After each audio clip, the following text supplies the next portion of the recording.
ദൈവത്തിൻ്റെ അതിപരിശുദ്ധമായ നാമം വാഴ്ത്തപ്പെടുമാറാകട്ടെ. കർത്താവിൽ പ്രിയ സഹോദരി സഹോദരന്മാരെ, എല്ലാവർക്കും വേഗം വരുന്ന കർത്താവായ യേശുക്രിസ്തുവിൻ്റെ നാമത്തിലുള്ള സ്നേഹവന്ദനം.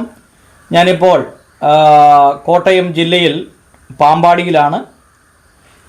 ബഹുമാനപ്പെട്ട പാസ്റ്റർ KC മനോജ് പാസ്റ്ററുടെ അടുത്ത് വന്നതാണ്.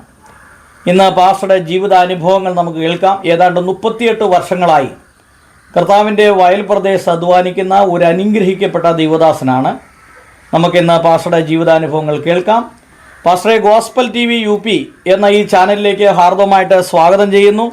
പാസ്റ്ററുടെ വിലപ്പെട്ട സമയം ഈ ചാനലിന് വേണ്ടി ചെലവഴിക്കുന്ന നന്ദി അറിയിക്കുന്നു. പാസ്റ്റർ സ്വയമായിട്ടൊന്ന് പരിചയപ്പെടുത്താമോ? പാസ്റ്ററുടെ വീട്, ഇപ്പോഴെവിടെ താമസിക്കുന്നു, വീട്ടിൽ ആരൊക്കെയുണ്ട്, ഏത് സഭയുമായി ബന്ധപ്പെട്ട് നിൽക്കുന്നു എന്ന് പറയാമോ? എൻ്റെ സ്വന്തം പേര് KC മനോജ് എന്നാണ്. എൻ്റെ സ്വന്തം വീട് മുണ്ടക്കയം ഇളങ്കാട് എന്ന് പറയുന്ന മനോഹരമായ ഗ്രാമത്തിലാണ്. കോട്ടയം ജില്ലയാണത്. കോട്ടയം ജില്ലയുടെയും ഇടുക്കി ജില്ലയുടെയും ബോർഡറാണ്. ഇപ്പോൾ ഞാൻ താമസിക്കുന്നത് പാമ്പാടി അടുത്ത് കുമ്പന്താനം എന്ന് പറയുന്ന സ്ഥലത്ത് ആണ് ഞാൻ താമസിക്കുന്നത്. വീട്ടിൽ ആരൊക്കെയുണ്ട്? എൻ്റെ വീട്ടിൽ ഭാര്യയും ഞാനും മാത്രമാണ് ഇപ്പോൾ താമസിക്കുന്നത്. ഞങ്ങൾക്ക് ഒരു മകളാണുള്ളത്. അവളെ വിവാഹം കഴിഞ്ഞു. അവൾക്ക് ഒരു കുഞ്ഞുണ്ട്, 5.5 വയസ്സുള്ള കുഞ്ഞുണ്ട്. ഓക്കെ. പാസ്റ്റർ ഏത് സഭയുമായിട്ട് ബന്ധപ്പെട്ടാണ് നിൽക്കുന്നത്? ഞാൻ സുവിശേഷ പ്രവർത്തനം ചെയ്യുന്നത് ഒരു gospel team, Hebron gospel mission എന്ന പേരിൽ, ആ അഡ്രസ്സിൽ ആണ് ഈ വർഷങ്ങളെല്ലാം പ്രവർത്തിച്ചുകൊണ്ടിരിക്കുന്നത്. അങ്ങനെ പോകുന്നു.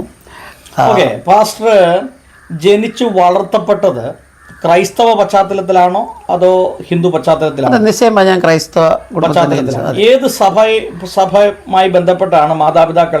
ഏത് സഭയുമായി ബന്ധപ്പെട്ടായിരുന്നു? ഞങ്ങൾ CSI സഭയായിട്ടുള്ള ബന്ധത്തിലായിരുന്നു. പിന്നീട് മാതാപിതാക്കളെ കുറിച്ചൊന്ന് പറയാമോ? എൻ്റെ മാതാപിതാക്കൾ രണ്ടുപേരും കർത്താനുസന്നിധിയിൽ ചേർക്കപ്പെട്ടു. എൻ്റെ പിതാവിൻ്റെ പേര് KC ചാക്കോ എന്നായിരുന്നു. എൻ്റെ ഇൻഷൻ തന്നെയാണ്. അപ്പം അമ്മയുടെ പേര് മറിയ എന്നായിരുന്നു. അവർ എന്തായിരുന്നു അവരുടെ ജോലി? അവർ തോട്ടം തൊഴിലാളികളായിരുന്നു. അപ്പോൾ CSI സഭാ പശ്ചാത്തലത്തിലാണ് ജനിച്ചു വളർത്തപ്പെട്ടത്. പിന്നീട് ഈ വിദ്യാഭ്യാസമൊക്കെ എവിടെയായിരുന്നു? ബാല്യകാലം എന്ന് പറയുന്നത് നമ്മുടെ ഞാൻ പറഞ്ഞല്ലോ, കൂട്ടിക്കൽ, ഏന്തിയാറ്, ഇളങ്കാട്. ഈ ഇളങ്കാട്ടിലാണ് ഞാൻ ജനിച്ചു വളർന്നത്. ഇളങ്കാട്ടിനും ഏന്തിയാറിനും ഇടയ്ക്ക് Shri Gandhi memorial UP school എന്ന് പറയുന്ന സ്കൂളിലാണ് ഞാൻ 7ാം ക്ലാസ് വരെ പഠിച്ചതും. അതിന് ശേഷം ഏന്തിയാറ്റിലുള്ള JJ മർഫി മെമ്മോറിയൽ ഹൈസ്കൂൾ, അതിപ്പോൾ ഹയർ സെക്കൻഡറി ആയിട്ടുണ്ട്, അവിടെയാണ് എൻ്റെ 10ാം ക്ലാസ് വരെയുള്ള പഠനം നടത്തിയത്. അതിനുശേഷം ഞാൻ സുവിശേഷ വേലയ്ക്ക്. ഓക്കെ. ഈ CSI പശ്ചാത്തലത്തിൽ നിൽക്കുമ്പോൾ തന്നെ ഈ രക്ഷയുടെ അനുഭവത്തിൽ, അതായത് പെന്തക്കോസ്റ്റൽ വിശ്വാസത്തിലേക്ക് വരാനായിട്ടുള്ള ഒരു കാരണവും ഒരു പശ്ചാത്തലം എന്താണ്? അത് നമ്മൾ, എൻ്റെ ഓർമ്മ ശരിയാണെങ്കിൽ 1975 മുതൽ ആണെന്ന് തോന്നുന്നു. ആ കാലഘട്ടത്തിൽ ഇന്നത്തെക്കാളൊരു ഉണർവുള്ള ഒരു കാലഘട്ടമായിരുന്നു. ഞങ്ങളുടെ ആ ഇളങ്കാട് ഗ്രാമത്തിൽ ഇപ്പോൾ നിത്യതയിൽ വിശ്രമിക്കുന്ന സുവിശേഷൻ ആശാരി ഉപദേശി അവരുടെ കുടുംബമായിട്ട് വന്നവിടെ സുവിശേഷ പ്രവർത്തനങ്ങൾ നടത്തുന്ന സമയത്ത് എൻ്റെ അപ്പൻ ഒരു നല്ല കമ്മ്യൂണിസ്റ്റുകാരനായിരുന്നു.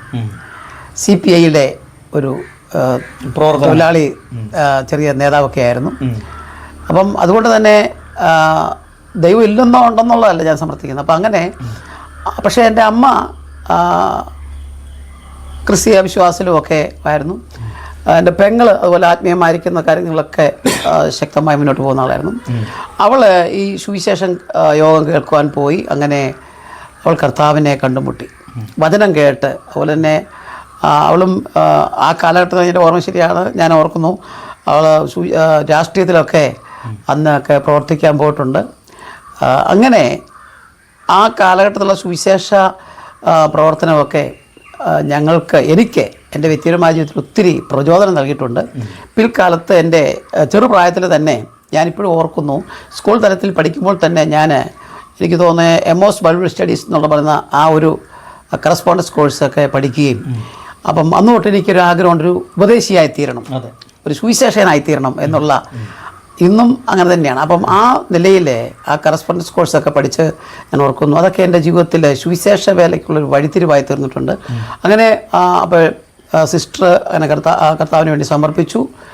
അപ്പോൾ ഞാൻ ഈ ബൈബിൾ സ്റ്റഡിയൊക്കെ നടത്തിയതുകൊണ്ട് എനിക്ക് സുവിശേഷനായി തീരണമെന്നുള്ള ആഗ്രഹമുള്ളതുകൊണ്ട് അങ്ങനെ ചെറുപ്രായത്തിൽ അതിനുശേഷം 10ാം ക്ലാസ് കഴിഞ്ഞു. അപ്പോൾ തന്നെ ഞാൻ പായിപ്പാടുള്ള ന്യൂ ഇന്ത്യ ബൈബിൾ കോളേജ്, അന്നത്തെ ബൈബിൾ കോളേജ് എന്ന് പറയുന്ന ഒരു കോളേജായിരുന്നു ന്യൂ ഇന്ത്യ ബൈബിൾ കോളേജ്, ഇന്നത് സെമിനാരിയായി. അപ്പോൾ അവിടെ പോയി പഠിച്ചു. അതിനുശേഷം സുവിശേഷ വേലയ്ക്ക് ഇറങ്ങുകയും സത്യത്തിൽ കുറച്ച് നാൾ നാഗപ്പൂർ ഇന്ത്യൻ ഇവാഞ്ചലിക ടീമിൽ ഒക്കെ 90 കാലത്ത് തന്നു. അതായത് ഈ ആശാരി ഉപദേശിയുടെ ഒരു സുവിശേഷ പ്രവർത്തനമാണ് ശരിക്കും ഈ പെന്തക്കോസ്റ്റൽ വിശ്വാസത്തിലേക്ക് വരാനുള്ളൊരു മുഖാന്തരം അല്ലേ? അത് പെങ്ങൾ അങ്ങനെ വന്നതുകൊണ്ട് ആ ഒരു ചുവട് പിടിച്ചിരുന്നത് കൊണ്ടാണ്. അല്ല, പാസ്റ്ററെ ഈ വിശ്വാസത്തിലേക്ക് കൊണ്ടുവന്ന സുവിശേഷകർ ആരൊക്കെയാണ്? എന്നെ ഞാൻ ഇന്ന് ഓർക്കുന്നു. അപ്പോൾ അന്ന് ഇന്ത്യ പെന്തക്കോസ്തൽ യേശുവിന്റെ ഒരു പ്രവർത്തനം ഇളങ്കാട്ടിൽ ആരംഭിച്ചപ്പോൾ അന്ന് അവിടെ ഒരു ദേവദാസൻ്റെ വചന ശുശ്രൂഷ അദ്ദേഹത്തിന് ഒരു വീട്ടിൽ നടന്നപ്പോൾ ഞാനിന്നും ഓർക്കുന്നു, അവിടെ വെച്ചാണ് എനിക്ക് സുവിശേഷ വേല ശക്തമായി ചെയ്യണമെന്നുള്ള ചില താല്പര്യം ഉണ്ടായത്. അല്ല, അത് ഒരു പ്രത്യേകമായിട്ടുള്ള കോളിംഗ് ആയിരുന്നോ, അല്ലെങ്കിൽ വചനപരമായിട്ടുള്ള ഇടപെടലായിരുന്നോ, അതോ എന്തെങ്കിലും ദർശനത്തിൻ്റെ ആണോ, അതോ ഏതെങ്കിലും സുവിശേഷകർ പാസ്റ്ററോട് സംസാരിക്കുകയാണ്? എന്താണ് ഈ സുവിശേഷ വേലയിലേക്ക് ഇറങ്ങാനുള്ള ഒരു കോളിംഗ്? പാസ്റ്റർക്ക് ഒരു ദൈവവിളി ഉണ്ടെന്നുള്ളൊരു ഒരു തിരിച്ചറിവ് എങ്ങനെയാണ് ഉണ്ടായത്? അത് ആരും പ്രസംഗം അല്ല, ഞാൻ പറഞ്ഞത് ആരെങ്കിലും പറഞ്ഞിട്ടോ അല്ലെങ്കിൽ ആ നിലയുള്ളൊരു പ്രചോദനം ആരെങ്കിലും എന്നുള്ള ഒരു പ്രചോദനം ഉണ്ടായിട്ടല്ല. എനിക്ക് സുവിശേഷകനാകണം എന്നുള്ള ദൃഢമായിരിക്കുന്ന ഒരു തീരുമാനം, ആഗ്രഹവുമാണ് ഉണ്ടായത്. അതിന് മുഖാന്തരമായി തീർന്നത് എനിക്ക് തോന്നുന്നു, എനിക്ക് അന്ന് CSI സഭയിൽ ഉണ്ടായിരുന്ന ആ സമയത്ത് എന്നെ സുവിശേഷ വേലയ്ക്ക് അന്നും ഞാൻ ട്രാക്റ്റ് കൊടുക്കുവാൻ എന്നെ പഠിപ്പിച്ചത് ഇപ്പോൾ ബ്രദറൻ സഭയിലുള്ളതായിരിക്കുന്ന കുഞ്ഞുവാൻച എന്ന് പറയാൻ വിളിക്കും, കൈതത്രയിലെ അദ്ദേഹം അന്ന് ട്രാക്റ്റുകൾ, എനിക്ക് തോന്നുന്നു ദൈവസഹായം എന്ന് പറയുന്ന ചെറിയ ട്രാക്റ്റ് കൊണ്ടുവന്ന് വീട്ടിൽ വെക്കും. ഞാനിത് ബണ്ടിൽ കണക്ക് കൊണ്ടുവന്ന് വീട്ടിൽ വെക്കുകയും ഞാൻ വിതരണം ചെയ്യുകയും അനേകർക്ക് അത് കൊടുത്തു വിടുകയും ചെയ്യുന്നു. അങ്ങനെ ആ ഗോസ്പൽ പാക്ക്, ആ സുവിശേഷ പ്രതി കൊടുത്താണ് ഞാൻ സുവിശേഷം. അപ്പോൾ എനിക്ക് സുവിശേഷം പറയാമെന്നുള്ള ആ വലിയ താല്പര്യം എനിക്കുണ്ടായി. ആരുടെയും പ്രചോദനമല്ല. കാരണം ഞാൻ അപ്പനും അമ്മയ്ക്ക് ഒരു മകനേ ഉള്ളൂ, എനിക്കൊരു പെങ്ങളാണ് ഉള്ളത്. അപ്പോൾ ജീവിതത്തിൽ ബുദ്ധിമുട്ടുള്ളതെന്ന് പറഞ്ഞാലും അപ്പനെ അമ്മയെ നോക്കേണ്ട ഉത്തരവാദിത്തമുണ്ടല്ലോ. പക്ഷെങ്കിൽ അതിനുള്ള ജീവിത സന്ധാനത്തിലേക്കൊന്നും ഞാൻ പോയില്ല. ഞാൻ സുവിശേഷനാണെന്നുള്ള ചിന്ത എനിക്കുണ്ടായി. എൻ്റെ മനസ്സിലുണ്ടായൊരു തീരുമാനമാണ്, എൻ്റെ ഹൃദയത്തിലുള്ളൊരു തീരുമാനമാണത് സുവിശേഷ വേലയ്ക്കുള്ള പ്രചോദനമായി തീർന്നു. പിന്നീട് പാസ്റ്റർ ന്യൂ ഇന്ത്യ ബൈബിൾ ചർച്ചിൻ്റെ ബൈബിൾ കോളേജിലാണ് പഠിച്ചത് അല്ലേ? പിന്നീട് പഠനം കഴിഞ്ഞ് പിന്നീട് സുവിശേഷ വേലയ്ക്ക് പോയത് എവിടെയാണ്? പിന്നെ ഞാൻ കുറച്ച് നാൾ നാട്ടിൽ തന്നെ ദേവദാസന്മാരുടെ കൂടെ അത് അസിസ്റ്റന്റ് ആയിട്ട് അല്ല, അങ്ങനെയല്ല. ഞങ്ങളുടെ നാട് മലകളാണല്ലോ. അപ്പം അവിടെയുള്ള സ്ഥലത്ത് ദേവദാസന്മാരുടെ കൂടെ പോവുകയും സുവിശേഷ പ്രവർത്തനത്തിന് പോവുകയൊക്കെ ചെയ്തു. അതിനുശേഷമായിട്ട് എനിക്ക് 1991 ഞാൻ ഇന്ത്യൻ ഇവാഞ്ചലിക ടീമിൽ കുറച്ച് നാൾ വർക്ക് ചെയ്തു. അപ്പോൾ പിന്നെ വീട്ടിൽ ആൾ ഇല്ലാത്തതുകൊണ്ട് ഞാൻ 92 വീണ്ടും മടങ്ങി വന്നു. അവിടെ നിൽക്കാൻ പറ്റിയില്ല. അപ്പോൾ തന്നെ അന്ന് തൊട്ട് ഞാനൊരു പ്രെയർ ഗ്രൂപ്പ് ആരംഭിച്ചു. ഹെബ്രോൻ പ്രെയർ ഫെലോഷിപ്പ്, ഒരു പ്രെയർ ഫെലോഷിപ്പ് ആരംഭിച്ചു. രാത്രിയിലൊക്കെ ഇന്ന് പ്രാർത്ഥിക്കുകയും വചനം പഠിക്കുകയൊക്കെ ചെയ്തപ്പോൾ ഒരു ഗോസ്പൽ ടീം ആരംഭിക്കണം എന്നുള്ള ചിന്തയുണ്ടായി. അതെല്ലാം വിശ്വാസത്താൽ അങ്ങ് ആഗ്രഹമായിരുന്നു. അത് ഞാൻ തന്നെ തീരുമാനിച്ചു, ആ പേര് കണ്ടുപിടിച്ചു, അങ്ങനെ അത് ആരംഭിച്ചു. അപ്പോൾ ഈ പ്രെയർ ഗ്രൂപ്പ് ഉണ്ടായിരുന്നു, അനേകരും ഒന്ന് പ്രാർത്ഥിക്കുകയും അങ്ങനെയുള്ള ആ കാര്യങ്ങളൊക്കെ ഉണ്ടായിരുന്നു. അങ്ങനെ ആ നിലയിൽ പ്രവർത്തനം ആരംഭിച്ചു, മുന്നോട്ട് പോയി. ഓക്കെ.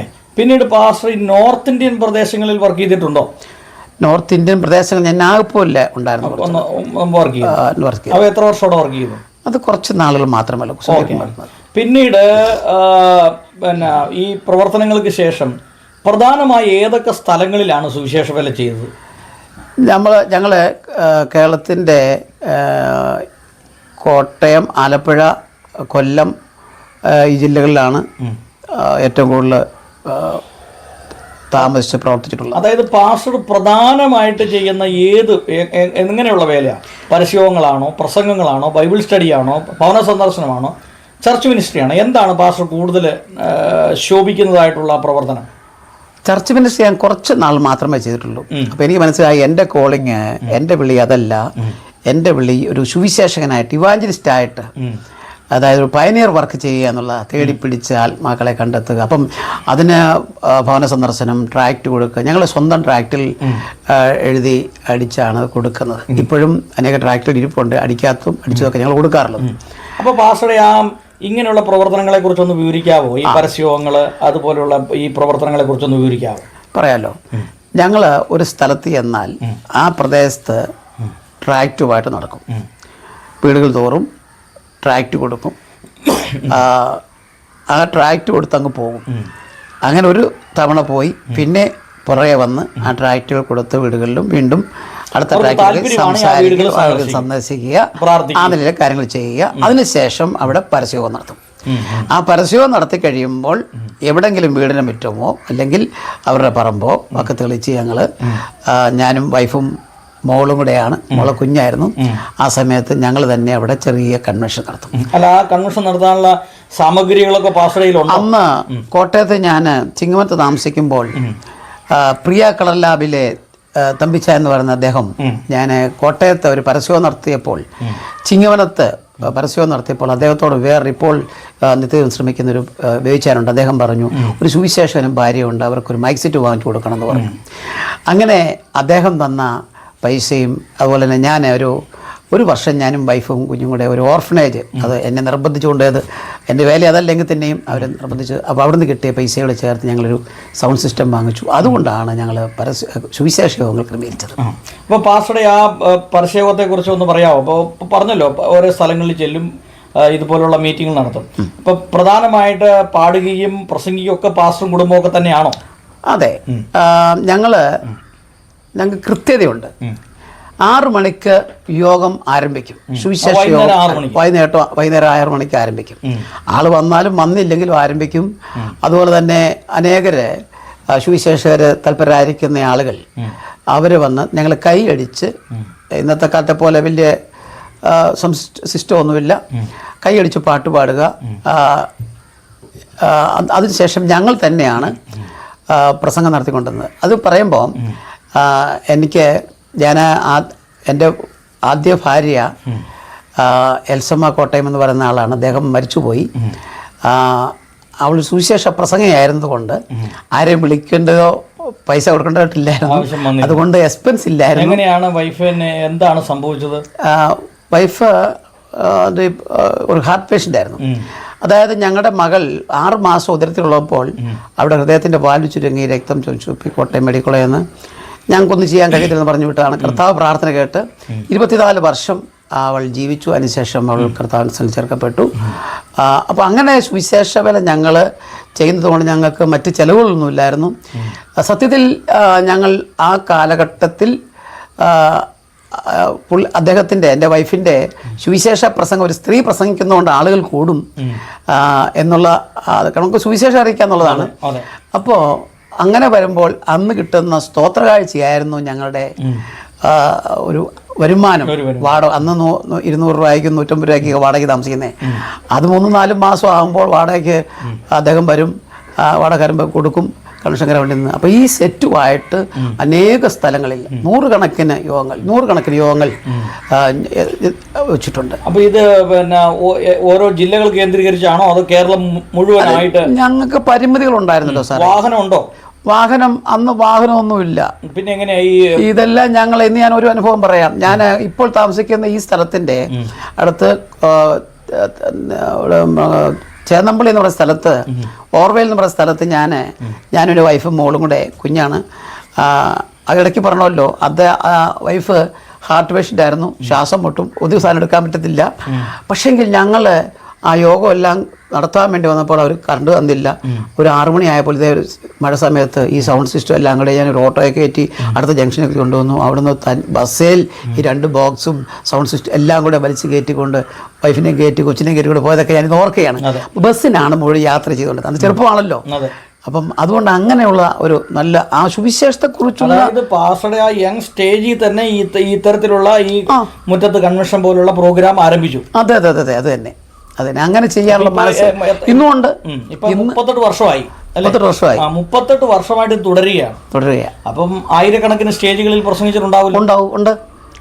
പക്ഷെ നമ്മളൊന്നും എഴുതി വെക്കുന്നില്ല, കണക്ക് കൂട്ടുന്നില്ല, അങ്ങ് ചെയ്യുന്നു. ഇന്നും പരസ്യങ്ങളാണ്. ഇന്നും പരസ്യങ്ങൾ. അതിനുശേഷം വൈഫ് മരിച്ചുപോയി, രണ്ടാമത് ഞാൻ വിവാഹം കഴിച്ചു.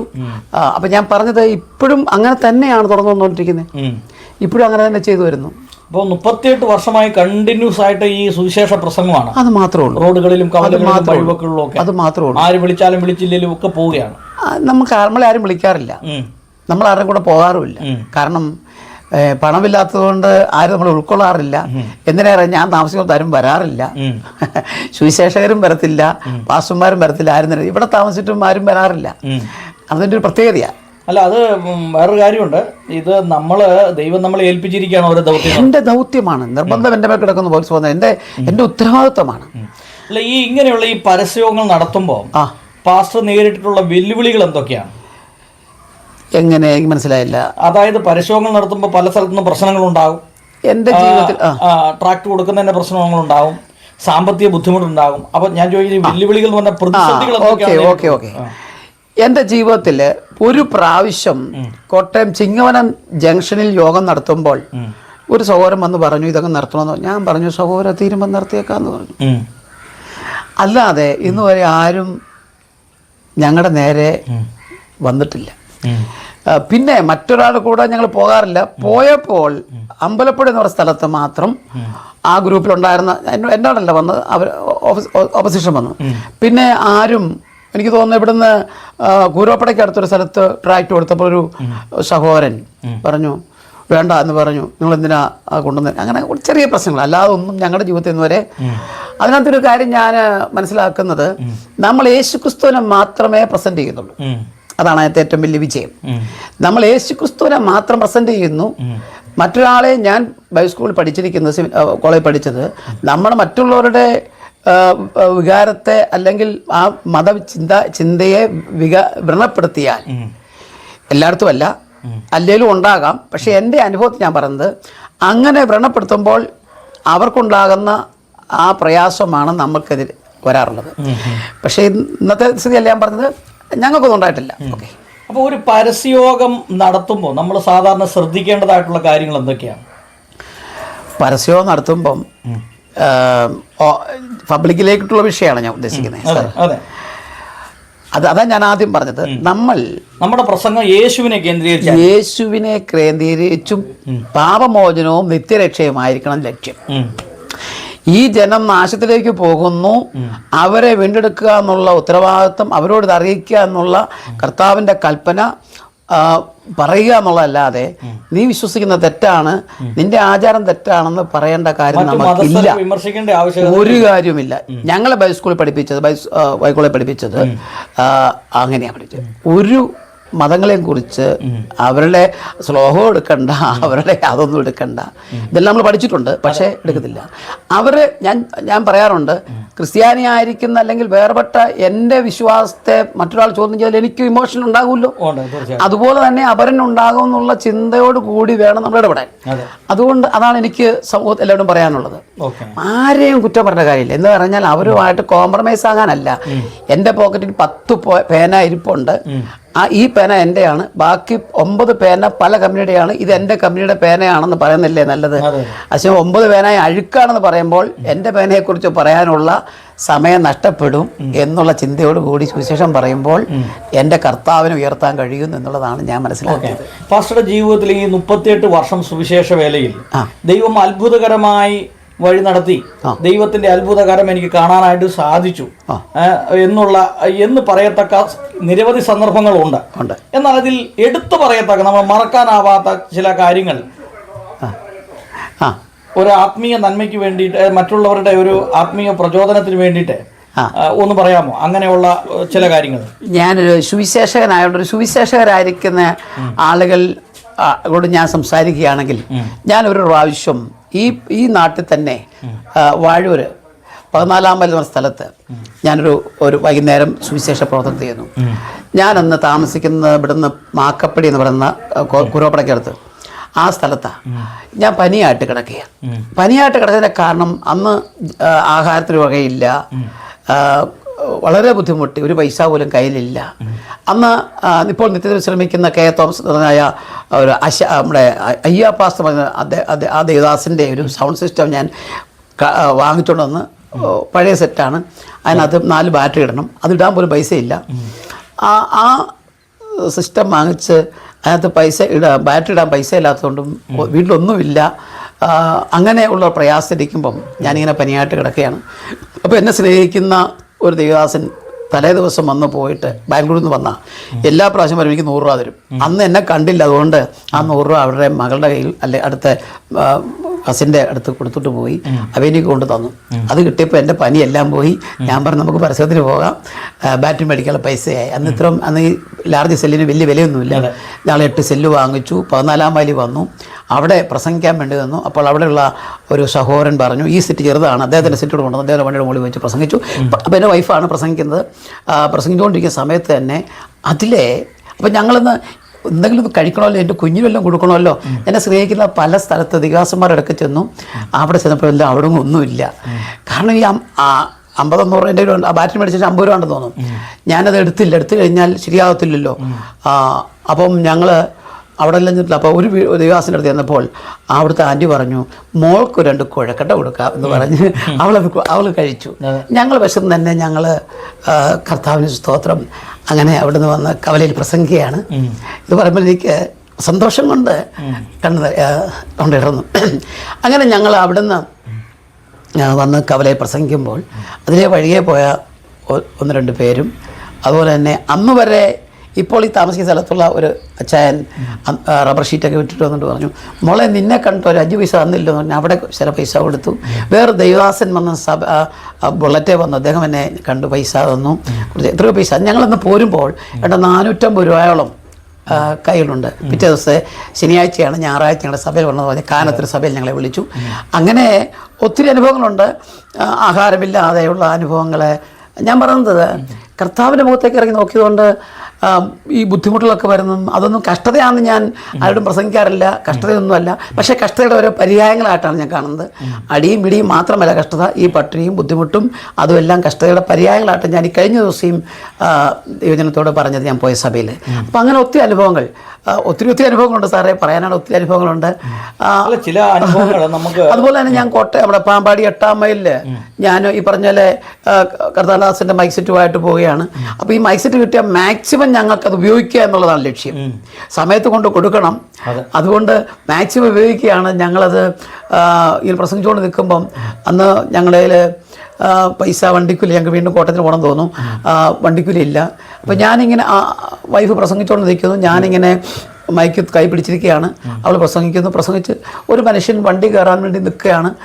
അദ്ദേഹം പ്രസംഗമെല്ലാം കേട്ടുകൊണ്ട് നിൽക്കുമ്പോൾ അദ്ദേഹം ഞങ്ങൾക്ക് പോകാറായ ഓടിക്കൊണ്ടുവന്ന് ഒരു ഗിഫ്റ്റ് കൈ തന്നു. കൈ നോക്കുമ്പോൾ, അന്നേരം നോക്കുമ്പോൾ ഞങ്ങൾക്ക് ആവശ്യമുള്ള വണ്ടിക്കൂലിയുണ്ട്.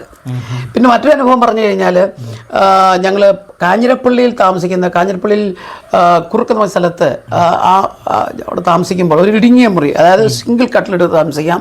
ഞങ്ങളുടെ മോളന്ന് 2 വയസ്സേ ഉള്ളൂ, 3 വയസ്സില്ല, 2 വയസ്സേ ഉള്ളൂ. അപ്പം ഞങ്ങൾ ആ മുറി താമസിക്കുന്നു.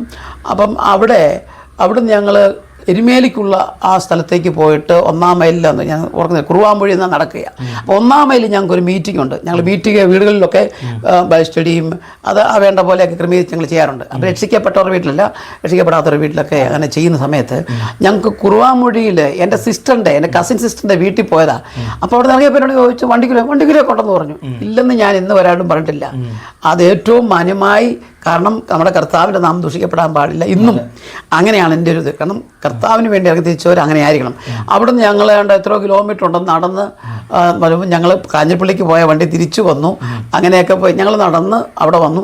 അന്ന് പ്രാർത്ഥിച്ച്, കർത്താവെ ഞങ്ങൾക്ക് അടുത്ത ദിവസം നാളെ രാവിലെ പാലായി പോകണം, അതിന് ഇത്ര, അവിടെ ഒരു മീറ്റിംഗ് ഉണ്ട്, അതിന് ഇത്ര രൂപ വേണം, അതിന് വണ്ടി പൈസയൊന്നും ഓർക്കുന്നില്ല ഞാൻ, ഡയറി ഉണ്ട്. അപ്പം അവിടെ വന്ന് അവർ ഞങ്ങൾ വരില്ല എന്ന് ഓർത്തു, സന്ധ്യയായി. പക്ഷെ ഞങ്ങൾ വന്നു, അവിടെ ആ ബൈബിൾ സ്റ്റഡി നടത്തി.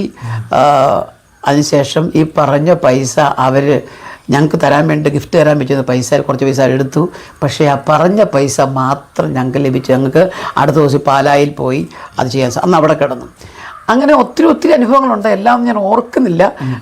അങ്ങനെ പക്ഷെ എനിക്കൊന്ന് പറയാൻ കഴിയും, കർത്താവിന് വേണ്ടി ഇറങ്ങിയാൽ, സുവിശേഷ പ്രവർത്തനത്തിൽ മനസ്സോടെ ഇറങ്ങിയോ, ഇന്നും സുവിശേഷ വേലയ്ക്ക് ആര് വിളിച്ചാലും ഞാൻ പോവും.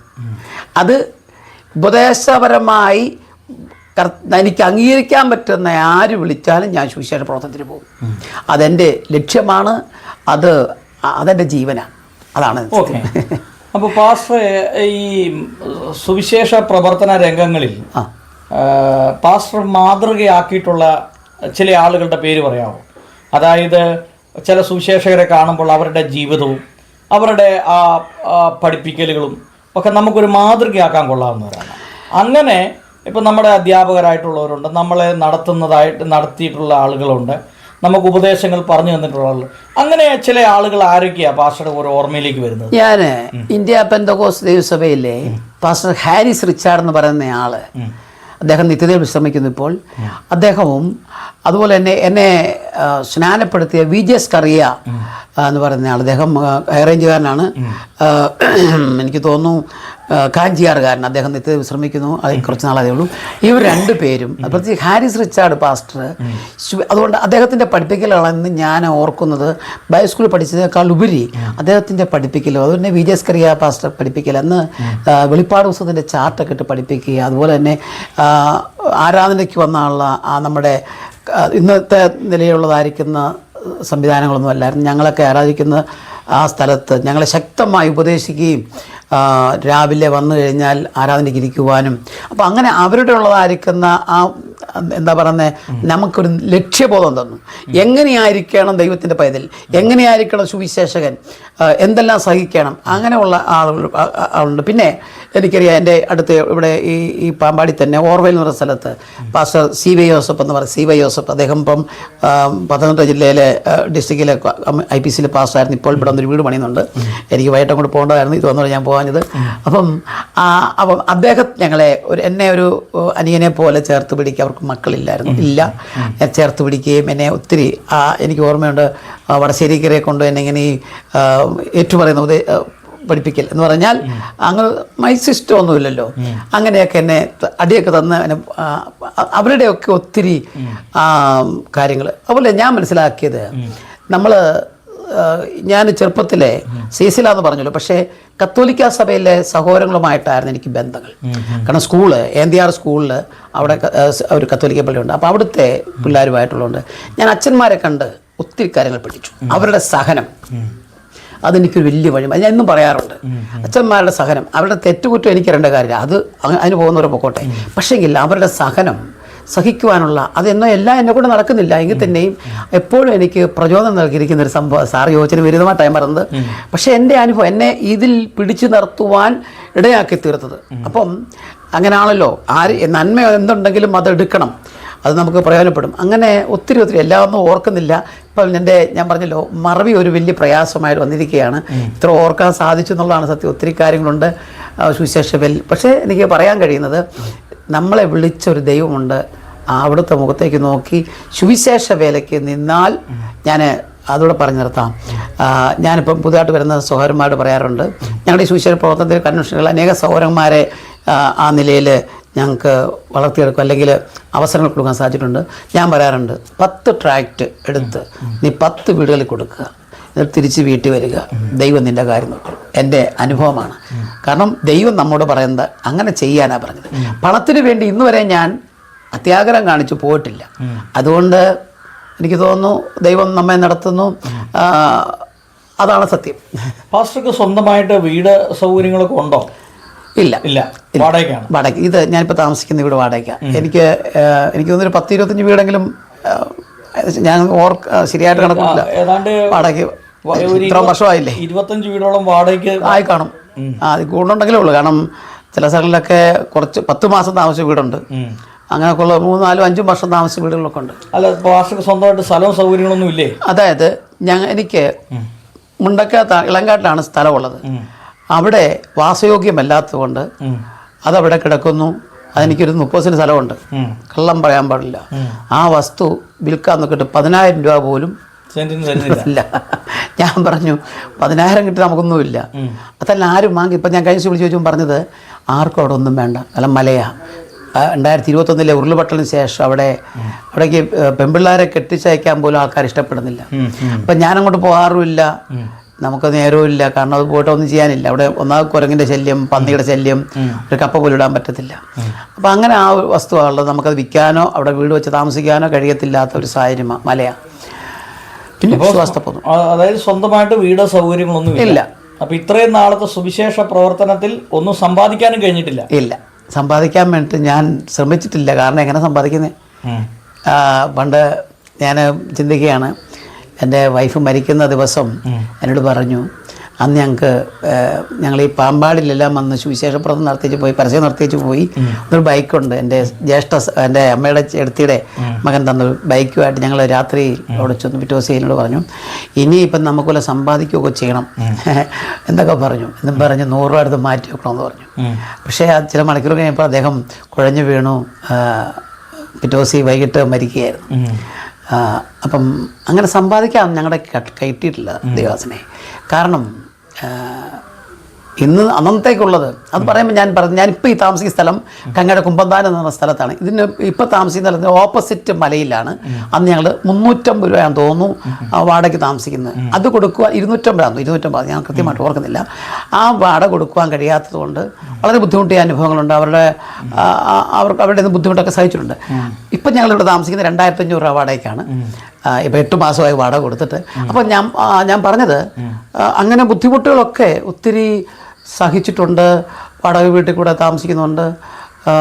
പക്ഷെ നമ്മളൊന്നും ആരോടും പറയാറില്ല, ഞാൻ ആരോടും പങ്കുവെക്കാറില്ല. കാരണം അതിനകത്തെ കാരണം ഞാൻ അങ്ങനെ പങ്കുവെക്കുമ്പോൾ എനിക്കിപ്പോൾ ഇതിനകത്ത് തന്നെ പറയാൻ ബുദ്ധിമുട്ടുണ്ട്. കാരണം അങ്ങനെ പങ്കുവെക്കുമ്പോൾ ഈ കഴിഞ്ഞ ദിവസം ഞാൻ പല കമൻസുകൾ മറ്റു പലരുടെയും വായിച്ചു വന്നത് വല്ല പണിയും ചെയ്തുകൊള്ളേ എന്നൊക്കെ ചോദിക്കുന്ന ആളുകളുണ്ട്. അത് ഓരോരുത്തരുടെ തീരുമാനമല്ലേ. അപ്പോൾ അതുകൊണ്ട് എന്നിട്ട് എൻ്റെ ദൈവത്തിൻ്റെ നാമം, കർത്താവിൻ്റെ നാമം ദൂഷിക്കപ്പെടാൻ പാടില്ലാത്തതുകൊണ്ട് ഞാൻ ആരോടും പറയാറില്ല. പക്ഷെ എന്നെ കാണുന്നവരെല്ലാം എന്നോട് കടം ചോദിക്കും. കാരണം ഉള്ളതുകൊണ്ട്. കാരണം ഞാൻ മനസ്സിലാക്കിയത് താഴ്ചയിരിക്കാനും സമൃദ്ധിയിരിക്കാനും ഞാൻ പഠിച്ചിട്ടുണ്ട്. കാരണം ഉള്ളത് കൊണ്ട് സന്തോഷത്തോടെ ജീവിക്കണം ചിന്തിക്കുന്ന ഒരാളാണ് ഞാൻ. അതായത് 38 വർഷമായി സുവിശേഷ വേല ചെയ്യുന്ന ഈ പാസ്റ്റർക്ക് സ്വന്തമായിട്ട് ഭവനമില്ല, സ്ഥലമില്ല. സ്ഥലത്തിൻ്റെ കാര്യം പറഞ്ഞല്ലോ. ഇപ്പോൾ 8 മാസമായി ഇവിടെ താമസിക്കുന്നതിൻ്റെ വാടക പോലും കൊടുക്കാൻ പറ്റിയിട്ടില്ല. 2,500 രൂപയാണ് ഒരു മാസം വാടക. അപ്പോൾ ഓരോ വ്യക്തികളിലേക്ക് നമ്മൾ ഇറങ്ങി ചെല്ലുമ്പോൾ നമുക്ക് അവരുടെ അനുഭവങ്ങളാണ് ഇതൊക്കെ. അപ്പോൾ ചോദിക്കുന്നതിനൊക്കെ ജോലി ചെയ്യാൻ പാടില്ലേ? പക്ഷേ ഓരോ വ്യക്തികൾ സുവിശേഷ വേല തിരഞ്ഞെടുക്കുന്നു. അപ്പോൾ ഇങ്ങനെ കഷ്ടതയും ത്യാഗവും പ്രയാസമൊക്കെ അനുഭവിച്ചവരാണ് 30-40 വർഷം മുമ്പുള്ള ആളുകൾ. അവരുടെ തലമുറകളാണ് പിന്നീട് പഠിച്ച് അവർ വിദേശ രാജ്യങ്ങളിൽ പോവുകയും പണം സമ്പാദിക്കുകയൊക്കെ ചെയ്തിട്ടുള്ളത്. അപ്പോൾ ഈ മനോജ് പാസ്റ്ററെ പോലെയുള്ള 100 കണക്കിന് ആളുകൾ നമ്മുടെ ചുറ്റുവട്ടത്തുണ്ട്. പാസ്റ്റർമാരായിട്ടുള്ള ആളുകൾ അവർ ബുദ്ധിമുട്ട് അനുഭവിക്കുന്നവരുണ്ട്. അപ്പോൾ ഇങ്ങനെയുള്ള ആളുകളുടെ അനുഭവം വാസ്തവത്തിൽ നമ്മുടെ ജീവിതത്തിൽ വളരെ സ്പർശിക്കുന്നതായിട്ടുള്ള കാര്യങ്ങളാണ്. അപ്പോൾ പുതുതായിട്ട് ഈ സുവിശേഷ വേലയിൽ ഇറങ്ങുന്ന ആളുകളോട് പാസ്റ്റർക്ക് എന്താണ് ഒരു സന്ദേശം പറയാനായിട്ടുള്ളത്? അത് ഞാൻ എപ്പോഴും പറയാറുണ്ട്, ഈ നമ്മുടെ വിളിയും തിരഞ്ഞെടുപ്പും ഉറപ്പാക്കണം. ഇന്ന് ഞാൻ പറഞ്ഞല്ലോ, ഞങ്ങൾക്കൊരു മകളേ ഉള്ളൂ. അവളെ സുവിശേഷ വേലയ്ക്ക് വിടാൻ വേണ്ടി ഉദരത്തിൽ നേർന്നതാണ്. ആ നിലയിൽ തന്നെ അവൾ തുടരുന്നു. അത് ഞങ്ങളുടെ ചോദ്യം അതല്ലല്ലോ. അപ്പം ഞാൻ പറയുന്നത് നമ്മുടെ വിളിയും തിരഞ്ഞെടുപ്പ് എന്താണെന്ന് മനസ്സിലാക്കണം. അത് മനസ്സിലാക്കിയെങ്കിലേ നമുക്ക് മുന്നോട്ട് പോകാൻ കഴിയത്തുള്ളൂ. ഒരു പാസ്റ്ററായിട്ടോ ഒരു സുവിശേഷകനായിട്ടോ അല്ലെങ്കിൽ അതിനകത്തെല്ലാം ഉള്ളതാണ്. സുവിശേഷകനായിട്ട് പലതും ചെയ്യാൻ ട്രാക്ട് കൊടുക്കുന്ന ആളായിരിക്കാം. തെരുവിൽ പ്രസംഗിക്കാൻ, ഞാനിപ്പോഴും പറയുകയാണ്, ഞാൻ തെരുവിൽ പ്രസംഗിക്കുന്ന ആളെന്ന് പറയാനാണ് ഞാൻ ഇഷ്ടപ്പെടുന്നത്. കൺവെൻഷൻ പ്രീച്ചറായിരിക്കാം. അപ്പം അവനവന് എവിടെയാണ് ശോഭിക്കുന്നതെന്ന് അവനവന് തന്നെ അറിയാം. അതാണ് ഞാൻ മനസ്സിലാക്കുന്നത്. അപ്പോൾ അത് മനസ്സിലാക്കി നമ്മൾ മുന്നോട്ട് പോയാൽ നിശ്ചയമായും നമ്മൾ വിജയിക്കും. വിജയിക്കുക എന്ന് പറയുമ്പോൾ 2 തലങ്ങളാവുന്നത് എല്ലാവരുടെയും ചിന്ത. ഒന്ന് സാമ്പത്തികം, 2 ശുശ്രൂഷ. പക്ഷേ ഞാൻ മനസ്സിലാക്കുന്ന സാമ്പത്തികം ഇമ്പോർട്ടൻ്റ് ആണ്. അതുപോലെ തന്നെ കർത്താവിൻ്റെ മുമ്പേ അവൻ്റെ രാജ്യവും നീതി അന്വേഷിക്കുക എന്ന് പറയുമ്പോൾ പിന്നത്തേതിൽ അതെല്ലാം നമുക്ക് പുറകെ വരും. അപ്പോൾ എന്നോട് ചോദിക്കും, നിങ്ങൾക്ക് സിദ്ധിച്ചില്ലല്ലോ. കർത്താവിന് സമയമുണ്ട്. അതെ, കർത്താവിൻ്റെ സമയത്തിന് വേണ്ടി കാത്തിക്കുന്ന ഒരാളാണ് ഞാൻ. എന്നും കണ്ട് ഉത്സാഹമില്ലാതെയോ അതിനുവേണ്ടി ശ്രമിക്കാത്ത ആളല്ല ഞാൻ. പക്ഷേ എൻ്റെ ശ്രമങ്ങൾ ഇതുവരെ ഇങ്ങനെ ആയുള്ളൂ. 8 മാസമായിട്ട് വട കൊടുക്കാൻ കഴിഞ്ഞാൽ ആ ശ്രമം എൻ്റെ ഇതുവരെ ആയിട്ടുള്ളൂ. പക്ഷേ കർത്താവ് നടത്തുന്നു. അതെ, ഓക്കെ. പാസ്റ്ററുടെ ആൻറ്റിയുടെ ഒരു സപ്പോർട്ട് എങ്ങനെയാണ് സുവിശേഷ വേലയിൽ? ഇപ്പോൾ എൻ്റെ വൈഫ് ഞാൻ പറഞ്ഞല്ലോ, ആദ്യത്തെ ഭാര്യ മരിച്ചുപോയി. 2ാമത് വിവാഹം കഴിച്ചു. 8 വർഷം കഴിഞ്ഞു. അപ്പം അവളുടെ പേര് ഷാഹിന എന്നാണ്. അവൾ ഒറ്റയ്ക്ക് വിശ്വാസത്തിൽ വന്നതാണ്. അവൾ വചനം പഠിച്ച് സുവിശേഷ പ്രസംഗം കേട്ടുമൊക്കെ എന്നാണ്. അവിടെ സഹോദരങ്ങളും മാതാപിതാക്കളൊന്നും രക്ഷിക്കപ്പെട്ടിട്ടില്ലായിരുന്നു. പിതാവ് മരിച്ചുപോയി, അദ്ദേഹം രക്ഷിക്കപ്പെട്ടില്ലായിരുന്നു. അപ്പോൾ അങ്ങനെ അവൾ എന്നോട് കൂടെ ഒരുമിച്ച് വരുമായിരുന്നു. പക്ഷേ ഒരു 5 വർഷമായിട്ട് ഞങ്ങളുടെ മകൾ അവിടെ പ്രസവത്തിന് ശേഷം പെട്ടെന്ന് നടുവേദന ഉണ്ടായി. നോക്കിയപ്പോൾ നട്ടലിൻ്റെ ഡിസ്ക് അകലുന്നു. അതുപോലെ തന്നെ പുക്കളിലെ ഹെർണിയ എന്ന അസുഖമുണ്ട്. അങ്ങനെ അവൾ ഭാരമായി കിടക്കുന്നു. അതുവരെ എന്നോട് കൂടെ ഒരുമിച്ച് ഇപ്പോഴും വരും, ഇടയ്ക്കൊക്കെ വരും. പക്ഷേ യാത്ര ചെയ്യാനുള്ള ക്ലേശമുണ്ട്. അവളൊരു വികലാംഗയാണ് എന്ന് പറഞ്ഞാൽ ഇടത് കാലിന് സ്വാധീനമില്ല. ഈ കാലിൻ്റെ പെരുവിരലിൻ്റെ ഒരു അസ്ഥി മാത്രമേ മുട്ടത്തുള്ളൂ. അതുകൊണ്ട് നടുവേദന ഉണ്ടാകുന്നു എന്നാണ് ഡോക്ടർമാർ പറഞ്ഞത്. പക്ഷെ എന്നാലും അവൾ വീട്ടിൽ നിന്ന് പ്രാർത്ഥിക്കുന്നു. അവളുടെ പ്രാർത്ഥനയാണ് എൻ്റെ ബലം. ഞാൻ എപ്പോഴും പറയേണ്ടത്, നീ മോള് പ്രാർത്ഥിച്ചാൽ മതി, നമ്മുടെ കാര്യങ്ങളെല്ലാം നടക്കും. ഞങ്ങളുടെ മരുമകൻ വിളിക്കും, പറയും മമ്മി ഇത് പ്രാർത്ഥിച്ചാൽ എല്ലാ കാര്യം നടക്കും. സത്യത്തിൽ അതാണ് അതൊരു സന്ദേശമായിട്ട് ഞാൻ പറയാം. ഭർത്താക്കന്മാർ പോകുന്ന കൂടെ പോകാൻ പറ്റാത്ത ദേവദാസിമാരാണെങ്കിൽ നിശ്ചയമായും നിങ്ങൾ വീട്ടിൽ നിന്ന് പ്രാർത്ഥിച്ചാൽ ദൈവം നമ്മുടെ കാര്യങ്ങളെല്ലാം നടത്തും. അപ്പോൾ പാപ്പ ചിലർ ചോദിക്കും 8 മാസമായിട്ട് വാടക കൊടുക്കാത്തതുകൊണ്ട് ആൻറ്റി പ്രാർത്ഥിക്കേണ്ടതാണോ? അല്ല, അതല്ല ഞാൻ പറഞ്ഞു വന്നത്. അതായിരിക്കണം നമ്മുടെ തീരുമാനം. പൈസയ്ക്ക് വേണ്ടി പ്രാർത്ഥിക്കാനല്ല ഞാൻ പറഞ്ഞത്. കർത്താവെല്ലാം നടത്തും. അതിന് സാമ്പത്തിക ആവശ്യമാണ്. പിന്നെ ഭാര്യയുടെ ഭാഗത്തുനിന്ന് നല്ലൊരു പ്രാർത്ഥന സപ്പോർട്ടുണ്ട്. അവൾക്ക് വരാൻ സാധിക്കുമ്പോഴെല്ലാം എന്നോട് വരാറുണ്ട്. ഇനി എന്തെങ്കിലും പൊതുവെ പൊതുജനം അറിയണം എന്ന് പാസ്റ്റർ ആഗ്രഹിക്കുന്ന കാര്യങ്ങളുണ്ടോ? അതായത് പാസ്റ്ററുടെ ജീവിതവുമായി ബന്ധപ്പെട്ട് അനുഭവസാക്ഷ്യങ്ങൾ പങ്കുവെച്ചു, ദൈവം നടത്തിയ വഴികളെക്കുറിച്ച് പറഞ്ഞു. ഇനി എന്തെങ്കിലും ജീവിതത്തിൽ ഇന്ന കാര്യങ്ങളോട് എനിക്കൊന്നും പറഞ്ഞാൽ കൊള്ളാമായിരുന്നു എന്ന് ചിന്തിക്കുന്ന കാര്യങ്ങളുണ്ടോ? അനുഭവവുമായി ബന്ധപ്പെട്ട് ഒരുപാട് കാര്യങ്ങളുണ്ടെങ്കിലും പ്രധാനപ്പെട്ട കാര്യങ്ങൾ. അപ്പം ഞാനൊരു കാര്യം പറയട്ടെ. നമുക്ക് മക്കളെ ദൈവം തരുന്നതാണ്. അതെ. ചില ആളുകൾ മക്കളെ കർത്താവിൻ്റെ വേലയ്ക്ക് നേരും. ഉദരത്തിൽ വെച്ചോ അല്ലെങ്കിൽ മക്കളില്ലാതിരിക്കുമ്പോഴോ ജനിച്ചതിന് ശേഷമോ മക്കൾ അറിഞ്ഞോ അറിയാതെ ഒക്കെ നേരും. ദൈവം പറഞ്ഞ് നേരുന്നത് നല്ലതാണ്, പക്ഷെ നിവർത്തിക്കണം. ഞങ്ങളുടെ ജീവിതത്തിൽ ഞങ്ങൾക്ക് ഒരു കുഞ്ഞിനെ തന്നപ്പോൾ ഞങ്ങൾ സമർപ്പിച്ചു. ഇത് ആണായാലും പെണ്ണായാലും കർത്താവിൻ്റെ വേലയ്ക്കുള്ളതാണ്. അതിനെ എതിർക്കുന്നവരും കാണാം, സമീപിക്കുന്നവരും കാണാം. അത് അവരുടെ വ്യക്തിപരമായ കാര്യമാണ്. ഉപദേശത്തിലോ ഒന്നും അതിനകത്ത് ബന്ധമില്ല. പലർക്കും പല നിലയിൽ ഉപദേശത്തെ ന്യായീകരിക്കാം. പക്ഷേ ഞങ്ങളുടെ തീരുമാനം അങ്ങനെയായിരുന്നുകൊണ്ട് അവൾ ജനിച്ചു. അനേക കടമകൾ കഷ്ടപ്പെട്ടു അവൾ ഉണ്ടാകാതിരിക്കാനുള്ള സാധ്യതകളുണ്ടായിരുന്നു. അതിനുശേഷം 1 വയസ്സായപ്പോൾ അവളുടെ തലച്ചോറിൽ ബ്ലഡ് ക്ലോട്ടായി. ഒരു വശം തളർന്നുപോയി. 4-4 വയസ്സ് വരെ സംസാരിക്കുകയോ നടക്കുകയോ ചെയ്തില്ലാത്ത ഒരു മകളായിരുന്നു. ഒരു മന്ദബുദ്ധിയായി ജനിക്കേണ്ട മകളായിരുന്നു. അവളിപ്പോൾ നന്നായി പഠിച്ചു. +2 കഴിഞ്ഞു. അവളുടെ മമ്മി പറഞ്ഞത് അവളെ സെമിനാരി വിടണമായിരുന്നു. അതുകൊണ്ട് മണക്കാല ഫെയ്ത്ത് തിയോളജി സെമിനാരിയിൽ നിന്ന് 5 വർഷം പഠിച്ചു. BD ചെയ്തു. അതിനുശേഷം അവൾക്ക് കൗൺസിലിംഗ് ഞങ്ങളോട് കൂടെ സുവിശേഷ വേല ചെയ്യുന്നത് കൊണ്ട് ഓരോ കുടുംബത്തിലെയും ഓരോ കുഞ്ഞുങ്ങളുടെയും അനുഭവങ്ങൾ കണ്ടുകൊണ്ട് അവൾക്ക് ഒരു കൗൺസിലറാണെന്നുള്ള ആഗ്രഹം കൊണ്ട് അവളെ കോയമ്പത്തൂരിലൊരു സെമിനാരി വിട്ട് MA ക്രിസ്ത്യൻ കൗൺസിലിംഗ് പഠിപ്പിച്ചു. അവിടെ 1-ാം വർഷം പരീക്ഷ എഴുതുന്ന സമയത്താണ് അവളുടെ മമ്മി മരിച്ചത്. പക്ഷേ അതുകൊണ്ട് ഞാനും അവളും തളർന്നില്ല. അവൾ പഠിച്ചു. അവളെ കർത്താവിനെ വിളിക്കുക. അപ്പം ഞങ്ങളോട് അവസാനം പറഞ്ഞു, മോളെ നീ അഡ്മിഷൻ എല്ലാം ശരിയാക്കിയ ശേഷം പറഞ്ഞു നിനക്ക് വേണം ഇപ്പോൾ ചേഞ്ച് ആകാം. പക്ഷേ അത് അന്നേരം ഞങ്ങളുടെ മകൾ പറഞ്ഞത് നിങ്ങൾ രണ്ടും പറഞ്ഞതുകൊണ്ടല്ല, എനിക്കൊരു കമ്മിറ്റ്മെൻ്റ് ഉണ്ട്. അത് അവൾ മനസ്സിലാക്കി ഞാൻ സുവിശേഷവേല ചെയ്യുള്ളൂ എന്ന് പറഞ്ഞു. എന്ന് അവളെ വിവാഹം ചെയ്തു. അതോടെ ഞാൻ പറയാം, വിവാഹം ചെയ്തു. അവൾ സുവിശേഷകനാണ്. രാജേഷ് എന്ന് പറഞ്ഞ ദൈവാസൻ. അദ്ദേഹം ശുശ്രൂഷ ചെയ്ത സമയത്ത് ഒന്ന് വീണു. സ്ട്രോക്ക് ഉണ്ടായതായിരിക്കാം. തലയിൽ ബ്ലീഡിങ് ഉണ്ടായിട്ട് തലയുടെ ഓപ്പൺ സർജറി കഴിഞ്ഞിട്ടിരിക്കുകയാണ്. അങ്ങനെ പ്രതിസന്ധികളൊക്കെ പോകുന്നുണ്ട്. അനേക ദൈവമക്കളുടെ പ്രാർത്ഥനയാണ് അവൻ്റെ വിടുതൽ. അപ്പം നമ്മൾ തീരുമാനമെടുക്കുന്നത് ഉറപ്പുള്ളതായിരിക്കണം. അതാണ് എനിക്ക് ഇപ്പം എല്ലാവരോടും പറയാനുള്ളത്. നേർന്നത് നല്ലതാണ്, നേർന്നാൽ നിവർത്തിക്കാതിരിക്കരുത്. അതാണ് ഏറ്റവും വലിയ സന്ദേശം എനിക്ക് പറയാനുള്ളത്. പിന്നെ സുവിശേഷ വേലയിൽ ശക്തരായി തന്നെ നിൽക്കണം. അപ്പോൾ ഇത്രയും സമയം പാസ്റ്ററോട് സംസാരിക്കാൻ കഴിഞ്ഞൊരു വലിയ ഭാഗ്യമായിട്ട് കണക്കാക്കണം. ഒരു വാക്ക് പ്രാർത്ഥിച്ച് നമുക്ക് അവസാനിപ്പിക്കാം. പാസ്റ്റർ പ്രാർത്ഥിച്ചു. കരുണയുള്ള ദൈവമേ, സ്വർഗീയ പിതാവേ, നല്ല സമയത്തിനായി സ്തോത്രം. പ്രിയ കർത്താവേ, വളരെ നാൾക്ക് ശേഷം അവിടുത്തെ ദാസൻ സായി സാറുമായിട്ട് ഒരുമിച്ച് ഞങ്ങൾക്ക് ഇങ്ങനെ അവസരം നൽകുന്നതിനായി സ്തോത്രം. പ്രിയ കർത്താവേ, ഗോസ്പൽ ടിവിയുടെ പ്രവർത്തനങ്ങളെ ഓർക്കുന്ന കർത്താവേ, നൂറുകണക്കിന് ആളുകളെ കർത്താവിൻ്റെ സന്നിധിയിൽ കർത്താവെ അത് എല്ലാവർക്കും പരിചയപ്പെടുത്തുവാൻ നിന്റെ ദാസനിൽ കൂടെ ചെയ്യുന്ന ഈ മഹനീയമായ ശുശ്രൂഷയ്ക്കായി സ്തോത്രം ചെയ്യുന്നു. കർത്താവെ, അതിൽ കൂടെ അനേകർ കർത്താവ് ആശ്വാസം കണ്ടെത്തുന്നു, പ്രാർത്ഥനാ സപ്പോർട്ടുകൾ ലഭിക്കുന്നു, വിവിധ നിലയിലുള്ളതായിരിക്കുന്ന സഹകരണങ്ങൾ, സഹായങ്ങൾ ലഭിക്കുന്നു. കർത്താവെ, ഇന്ന് ഈ സന്ധ്യാസമയം ഞങ്ങൾക്ക് ഈ ഒരുമിച്ച് നൽകിയ ഈ സന്ദർഭത്തിനായി സ്തോത്രം. ഈ പ്രവർത്തനങ്ങളെ കർത്താവ് അനുഗ്രഹിക്കണമേ. അടിയങ്ങളുടെ ഭവനത്തിലേക്ക് വരുവാനും ഒരുമിച്ച് സമയം ചെലവഴിക്കുവാനും നിൻ്റെ മകൻ കണ്ടെത്തിയ ഈ സന്ദർഭത്തിനായി സ്തോത്രം ചെയ്യുന്നു. എല്ലാ നിലയിലും കർത്താവ് അനുഗ്രഹിക്കണമേ. ഞങ്ങളുടെ ശ്രോതാക്കളെല്ലാവരെയും കർത്താവ് അനുഗ്രഹിക്കണം. യേശു കർത്താവിൻ്റെ മഹത്തുള്ള നാമത്തിൽ പ്രാർത്ഥിക്കുന്നു. കേൾക്കണമേ സ്വർഗീയ പിതാവേ.